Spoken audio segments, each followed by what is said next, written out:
नमस्कार दोस्तों, नमस्कार बच्चों। तो गोदोहनम जो पाठ की कड़ी है उसमें मैं लेकर आया हूँ आपके लिए तीसरा वीडियो। इस तीसरे वीडियो में हम पढ़ेंगे इसका पंचम दृश्य। जो कि ये पाठ है गोदोहनम, ये कुल 5 दृश्यों में विभक्त है। जो पहले के 4 दृश्य हैं वो हमने दो दो करके अलग अलग वीडियो में उनका सरलार्थ कर चुके हैं। तो आते हैं हम पंचम दृश्य पे। तो पंचम दृश्य में जब नाटक का मंचन होता है तो जो क्रिया हो रही है, मासानंतरम संध्या कालः, यानी 1 महीने के बाद लगभग शाम का समय है। एकत्र रिक्तः, एकत्र यानी एक स्थान पर, एक जगह पर, रिक्तः यानी खाली, नूतन घटः नए नए घड़े, संति हैं। तो एक स्थान पर जो नए घड़े लाए गए हैं उन खाली घड़े को रखा गया है। और दुग्ध क्रेतारः, और दूध को जो खरीदने वाले हैं वो अन्यच, और अन्य स्थान पर, ग्रामवासिनः यानी ग्रामवासी, और अपरत्रः, अपरत्र, अपरा यानी दूसरे, अत्र यानी यहाँ पर, आसीना यानी बैठे हुए हैं। अर्थात एक जगह पे खाली घड़े जो नए घड़े हैं उनको रखा गया है, और दूसरे स्थान पर दूध को खरीदने वाले और गांव वाले जो लोग देखने आए हैं कि एक साथ गाय इतना दूध कैसे दे सकती है, तो बाकी गांव वाले दूसरी जगह बैठे हैं। चंदन बोलता है, चंदन आता है, धेनुम प्रणम्य, गाय को नमस्कार करके, मंगलाचरणम विदायः, और मंगलाचरण करके यानी उसके लिए श्लोक गा करके, मल्लिकाम आह्वयति, मल्लिका को पुकारता है, बुलाता है। मल्लिके, अरे मल्लिका, सत्वरम आगच्छ, जल्दी से आ जाओ। मल्लिका बोलती है, आयामी नाथ, हे नाथ आ रही हूँ। दोहनम आरभस्व तावतः, अर्थात तुम दोहना प्रारंभ करो तब तक, यानी मैं आ रही हूँ तब तक आप दोहना प्रारंभ कीजिए। चंदन बोलता है, यदा धेनो समीपम गत्वा, और चंदन जैसे ही गाय के पास में जाता है, गत्वा यानी जा करके, त्वा प्रत्यय है, तो गाय के पास जा करके, दोग्धुम इच्छति, दूहने की इच्छा जाहिर करता है, मतलब जैसे ही उसको दूहने की इच्छा प्रकट करता है, तदा धेनु पृष्ठपादेन प्रहरति, गाय अपने पिछले पैर से प्रहार करती है यानी लात मारती है। चंदनश्च पात्रेण सह पतति, और चाया चंदनश्च, और चंदन पात्रेण यानी अपने बर्तन के साथ ही पतति यानी गिरता है। नंदिनी, तो चंदन जैसे ही गिरता है तो बोलता है, नंदिनी, अरे नंदिनी, दुग्धम देहि, दूध दो। किम जातम ते, ते यानी तुम्हें, किम जातम क्या हो गया है, तुम दूध दो, तुम्हें क्या हो गया है। पुनः प्रयासम करोति, पुनः प्रयास करता है, फिर से वो उसके पास जाता है और दूध दोने का प्रयास करता है। नंदिनी च पुनः पुनः पाद प्रहारेण, और नंदिनी है जो बार बार अपने पैरों के प्रहार से, ताड़ित्वा यानी भगा करके, मार करके, चंदनम रक्त रंजितम करोति, चंदन को खून से लथपथ कर देती है, यानी बार बार लात मारने के कारण उसके रक्त आने लगता है, खून आने लगता है। हा हतो अस्मि ही, अरे मार दिया गया हूँ, मतलब मुझे मार रही है। चित्कारम कुर्वत पतति ही, चित्कार करते हुए यानी चिल्लाते हुए, चीखने की आवाज़ के साथ में वह गिर जाता है। सर्वे आश्चर्येण चंदनम अन्योन्यम च पश्यति, सभी आश्चर्य के साथ, उनको अचंभा होता है कि गाय इस प्रकार से लात क्यों मार रही है। तो सर्वे आश्चर्येण, सभी आश्चर्य के साथ, चंदनम चंदन को, और अन्योन्यम एक दूसरे को, आपस में एक दूसरे को, च और पश्यंती देखते हैं। पहले तो चंदन को देखते हैं, फिर चंदन के साथ जो क्रिया हो रही है उसके कारण आपस में एक दूसरे को देखते हैं। मल्लिका बोलती है, चित्कारम श्रुत्वा झटिति ही प्रविश्य, मतलब चीख की आवाज़ को सुन करके, चित्कारम मतलब चीख, तो उसके चीखने की आवाज़ को श्रुत्वा सुन करके, फिर से श्रुत्वा में त्वा प्रत्यय आया, श्रु धातु त्वा प्रत्यय, सुन करके, झटिति प्रविश्य, झटिति मतलब जल्दी से प्रवेश करती है। प्रविश्य में ल्य प्रत्यय है, प्रउपसर्ग है, विष धातु है, ल्य प्रत्यय, तो प्रविश्य प्रवेश करती है और बोलती है, नाथ, अरे नाथ, किम जातम क्या हो गया है। कथम त्वम रक्त रंजितः, क्यों तुम खून से लथपथ हो गए हो, अर्थात तुम खून से लथपथ कैसे हो गए हो।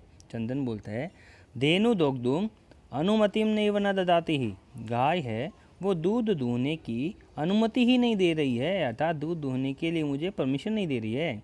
दोहन प्रक्रिया, दूहने की जो प्रक्रिया है वो आरभमाणम, आरंभ करते ही, प्रक्रिया को प्रारंभ करते ही, दूहने के लिए जैसे उसके स्तन को टच करता हूँ, उसको छूता हूँ, जैसे ही, एवं ताड़यति माम, मुझे वो लात मार करके भगा देती है। ताड़यति मतलब भगा देती है, ताड़ देती है।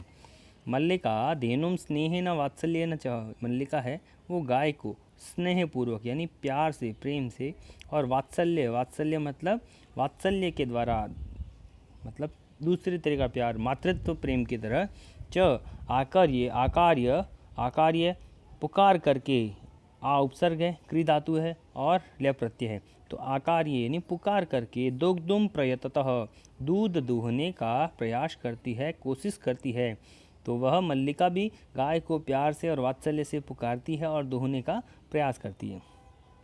देनो दुग्धहीना एवं इति अवगच्छति ही, गाय है लेकिन जो गाय है, किंतु मतलब परंतु, किंतु लेकिन, तो लेकिन गाय दुग्धहीना एवं दूध से रहित हो गई है। दुग्धहीना मतलब दूध के बिना, एव यानी ही, इति अवगच्छति ही हो गई है, मतलब गाय दूध रहित हो गई है, उसका दूध सूख गया है।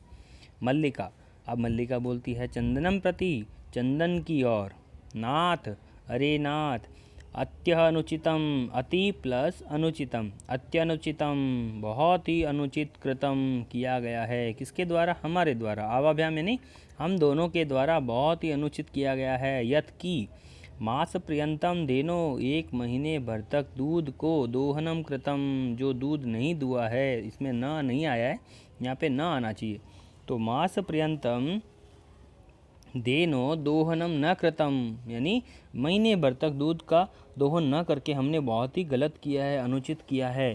सा पीड़म अनुभवती, और वह इस कारण से पीड़ा का अनुभव कर रही है, अब उसको दर्द हो रहा है। अतः एवं ताड़यति, इसलिए हमें वो दूर भगा रही है, लात मार रही है। चंदन, चंदन, देवी मयापि ज्ञातम यत, मेरे द्वारा भी ये जान लिया गया है, अर्थात मुझे भी, हाँ ऐसा ही लग रहा है, मतलब मुझे भी ये ज्ञात हो गया है कि अस्माभिः सर्वतः अनुचितम एवं कृतम यत, हमारे द्वारा सर्वथा यानी जो कुछ भी, सब कुछ, अनुचितम एवं कृतम जो कुछ भी किया गया है वो सब कुछ गलत है। यत की पूर्ण मास पर्यंतम दोहनम न कृतम, लगभग पूरे महीने तक हमने जो दूध का कार्य नहीं दुआ है, अर्थात दूध दोहन का कार्य जो नहीं किया है, वो हमारे द्वारा अनुचित है, अर्थात गलत किया गया है। अतः एवं दुग्धम शुष्कम जातम, इसलिए दूध है वो पूरी तरह से सूख गया है। सत्यमेव उक्तम, सत्य ही कहा गया है, क्या सत्य कहा गया है, कार्यम अद्यतनीयम यतः तदद्येव विधीयताम विपरीते गतिर्यस्य स कष्टम लभते ध्रुवम। ये श्लोक बोलता है कि सत्य ही कहा गया है, क्या सत्य कहा गया है, देखिए कि कार्यम, जब इसका अन्वय करेंगे, अन्वय होगा यत अद्यतनीयम कार्यम तत अद्येव विधीयताम, अर्थात यत यानी जो, अद्यतनीयम आज करने के योग्य, कार्य यानी जो कार्य है, अर्थात ऐसा कार्य जो आज करने योग्य है, उसे, तत् यानी उसे, अद्येव विधीयताम आज ही कर लेना चाहिए, मतलब आज का काम आज ही कर लेना चाहिए।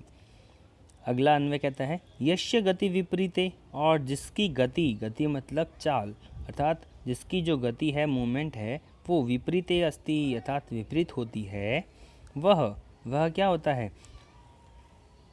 स ध्रुवम कष्टम लभते, स यानी वह, ध्रुवम यानी होता है ध्रुव तारा, ध्रुव का मतलब होता है निश्चित या डेफिनेटली, तो ध्रुव मतलब निश्चित, कष्टम लभते कष्ट को प्राप्त करता है, अर्थात जो इसके विपरीत कार्य करता है, मतलब आज का काम आज नहीं करता है और इसका उल्टा करता है, कल के भरोसे, परसों के भरोसे छोड़ देता है, वह निश्चित रूप से कष्ट का अनुभव करता है, मतलब उसे किसी न किसी प्रकार की हानि होती है, कष्ट होता है।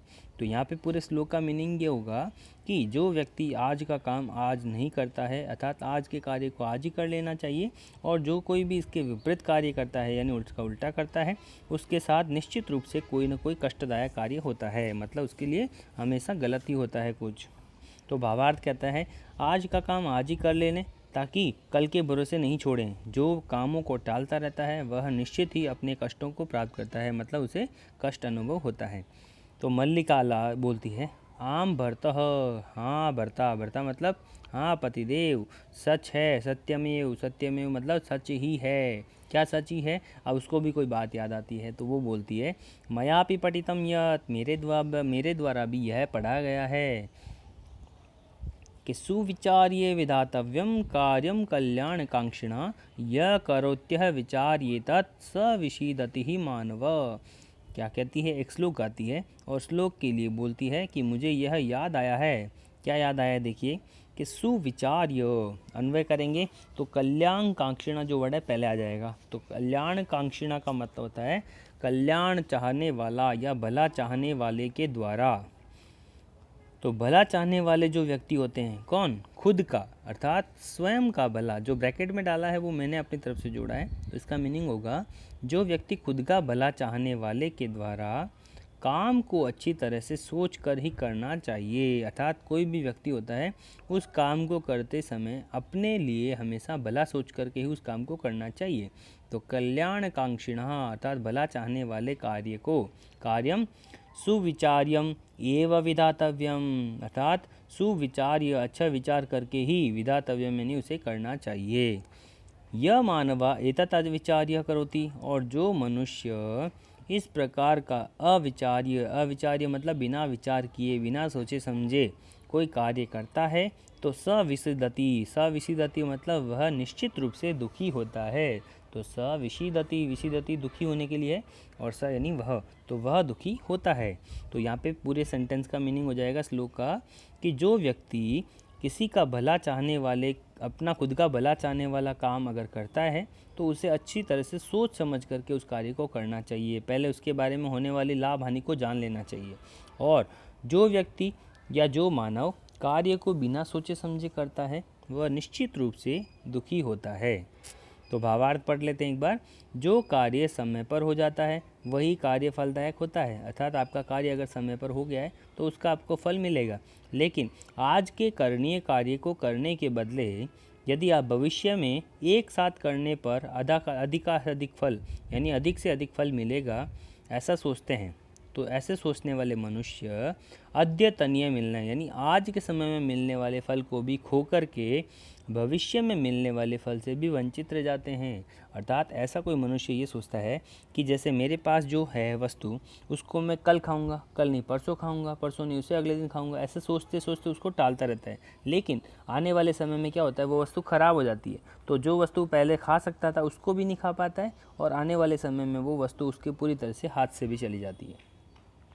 तो सर्वे ही किंतु प्रत्यक्षतया अद्य एव अनुभूतम एतत्, लेकिन अब वो कहती है किंतु यानी लेकिन, प्रत्यक्षतया यानी प्रत्यक्ष रूप से, वास्तविक रूप से इस चीज़ को जो उसने श्लोक के द्वारा बताया ना, तो उस चीज़ को कहता है प्रत्यक्ष रूप से अद्य एव अनुभूतम एतत्, यह मेरे द्वारा आज अनुभव किया गया है, अर्थात मैंने ये चीज़ अनुभव की है।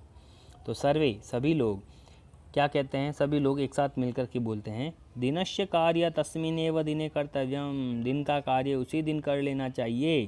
कर्तव्य में तव्यत प्रत्यय है तो चाहिए का अर्थ में आता है, तो उसी दिन कर लेना चाहिए।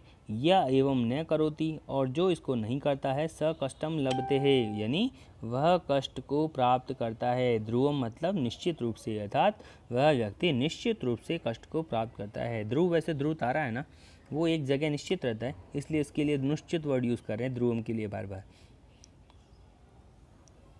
तो इस तरह से यहाँ पे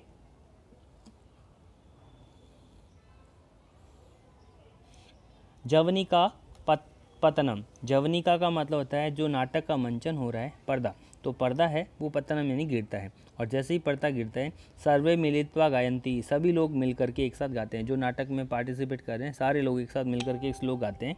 क्या कहते हैं, आदानस्य प्रदानस्य कर्तव्यस्य च कर्मण क्षिप्रम क्रियमाणस्य कालः पिबति तद्रसमः, यानी सभी लोग मिलकर के गाते हैं। अन्वय क्या कहता है, क्षिप्रम, क्षिप्रम का मतलब होता है तुरंत या जल्दी जल्दी। अक्रियमाणस्य नहीं किए गए कार्य का, यानी अक्रियमाणस्य, क्रिय यानी करना और अ आया तो अक्रियमाणस्य यानी नहीं किए गए कार्य को या का क्या करना। आदानस्य प्रदानस्य, आदान यानी लेन और प्रदान यानी देन, यानी लेन देन जो होता है उसको।